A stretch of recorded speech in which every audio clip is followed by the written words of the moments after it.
In concern to the issue of the Iraqi civilians, I think that as many of them should survive as possible, because the goal of any military conflict is to kill as few people as possible. But as for Saddam Hussein and his henchmen, I think the ideal solution would be to cut off their fingers. I don't think it's necessary to kill them entirely. We're not a barbaric people. We respect life. Therefore, torture is the way to go. Because torture people can live. Torture is a celebration of life and human dignity.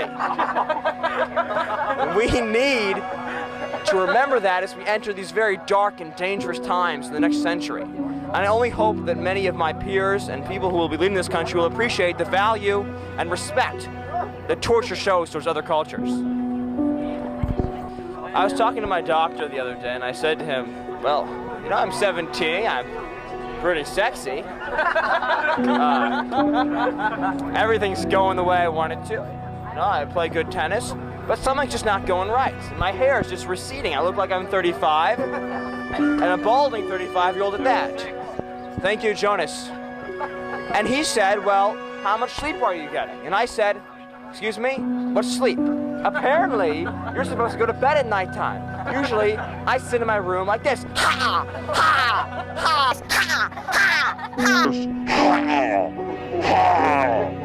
Ha! And then the doctor told me that this is no way to recuperate. Apparently, you're supposed to close your eyes, recline, and just drift off into some kind of slumber. So I guess that that's the reason I'm losing my hair and wrinkling my forehead. Hopefully, when I go to college, I'll find some time to sleep.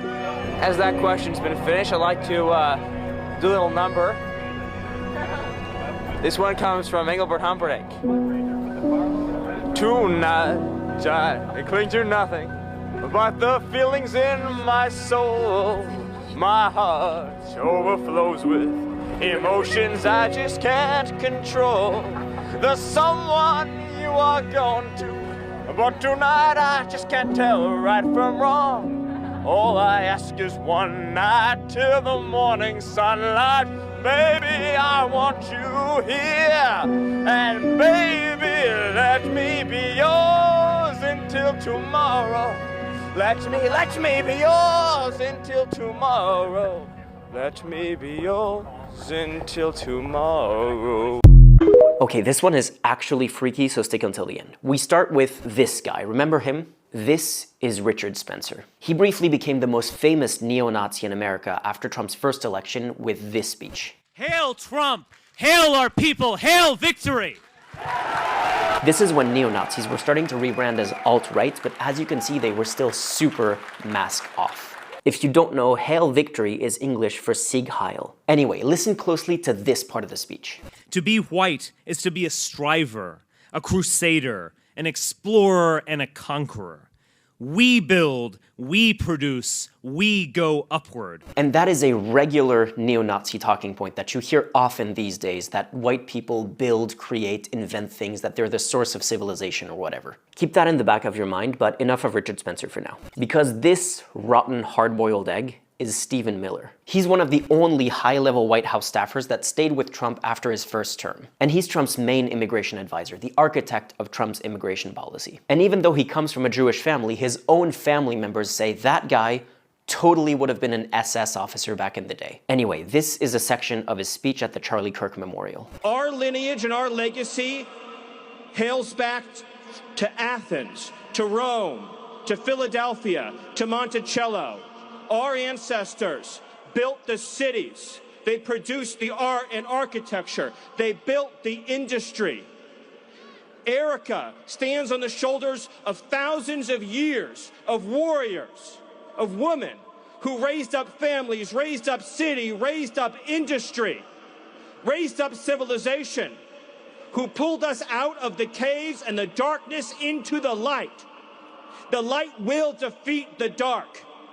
We will prevail over the forces of wickedness and evil.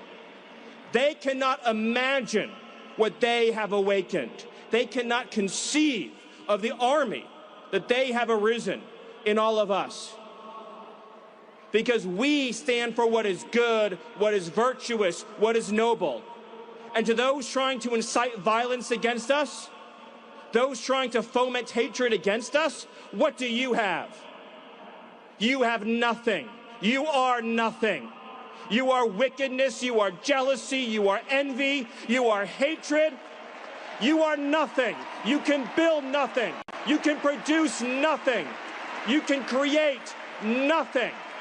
We are the ones who build. We are the ones who create. We are the ones who lift up humanity. Yeah, things are getting dark, man. Things are getting really dark. Anyone who knows anything about Nazi propaganda know that that was a Nazi speech. Not even a watered-down crypto-Nazi speech. That is a straight-up Nazi speech from the 1930s. And they feel comfortable doing this because they know that the killing of Charlie Kirk has given them a way to dismiss and invalidate comparisons to the Nazis. But holy shit is that mask off, and holy shit should that make you worry about what is to come. Children will be taught to love America. Children will be taught to be patriots. Children will be taught civic values for schools that want federal taxpayer funding.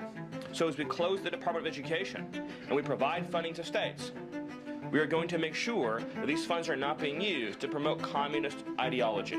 For any nation to be successful, it cannot teach its children to hate themselves and to hate their country.